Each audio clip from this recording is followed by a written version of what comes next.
In one incident, I remember 39 people were killed. Which force can do a job like this? 39 dead bodies you are piling on a truck. Let's come to CRPF also, because Yes. CRPF is really responsible for somewhere internal security. We hear about CRPF whenever there's a attack or some kind of a movement in the Naxal areas and so on. And Yes. luckily, some of that has come down of late. But what's the mandate, and how does the CRPF operate, and how was your experience there? So I should have also explained that all these forces which Gaurav mentioned, ITBP, BSF and all, these are all forces belonging to the government of India. And on the request of the states, or when the government of India feels, they deploy them in the various sectors or various spaces. So, but then the areas are very clearly defined. Sometimes it may overlap. Like the border security force is only on the borders, mostly on the western border and also on the eastern border. Then the ITBP is on the Tibetan border all along. The SSB is the uh, Sahasra Seema Badal. Sashastra Seema Sashastra Sashastra Seema Seema Badal. Bal. They are deployed around the Nepal border. The CISF is only for industrial security force, but industrial means also airport, shipping, everything. Then there is the CRPF. The CRPF today is the largest force. I think today it must be about 260,000 or so. In fact, the other day I was joking that the DG CRPF would not even be recognizing all the senior officers the way it is expanding because of the law and order challenges in the country. So the CRPF is called the Central Reserve Police Force. So if anything happens in any state, CRPF is rushed there. Immediately they rush. So they are sent for election duty. All the elections, wherever force is required, CRPF is sent. Any law and order which happens in any place, CRPF is sent. So I worked for 2 years in the CRPF, and I was recalled because the state of Jharkhand was created and I was allotted to Jharkhand cadre. So I was recalled, which I felt that I felt bad leaving the CRPF, but then Jharkhand was a unique experience itself.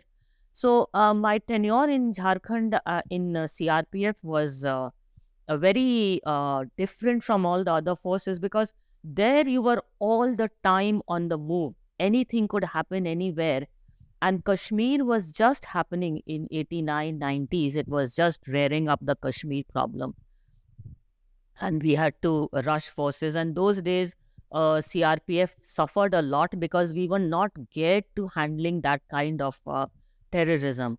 All the attacks would happen, and we lost the entire handball team because they would ask young children to stand on a hilltop and throw a grenade for 50 rupees. I've written about this in my book also.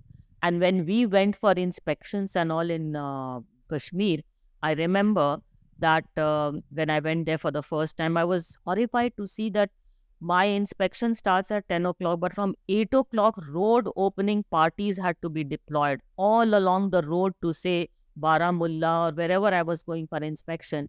And they would keep waiting till I had finished the inspection and returned. They would be all on the slopes, guarding the slopes, because my convoy is going to do the inspection. And it was something, I mean, you had a lump in your own throat कि क्या होगा आज वापस हम आएंगे कि नहीं. It was that bad. And I have a lot of regard for the CRPF. I still think that it was one of the best forces. I was talking to Gaurav, because you have heard of Pulwama. This is the best example. Pulwama happens, 40 people or odd people are killed. The people at the bus, in the next bus or the in which the CRPF is going, they get down. They pick up all the dead bodies. They all pick up the limbs. They will pick up all the broken pieces of luggage and all, put them together, take the body, take them back to the barrack, and next morning again go on the same road for the same petrol. This is what CRPF is all about. And that is why I say that the jobs which these people headed by IPS officers are doing is just amazing.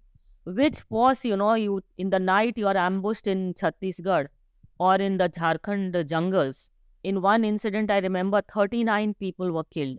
In which incident will you say, which force can do a job like this? 39 dead bodies you are piling on a truck, and next morning again you are leading that force and going into the jungle. It's a fantastic job, and whatever we may say, we have lost so many people, but that is a force which is totally dedicated. And I think all the law and order situations in the country, they are handling extremely well, extremely well.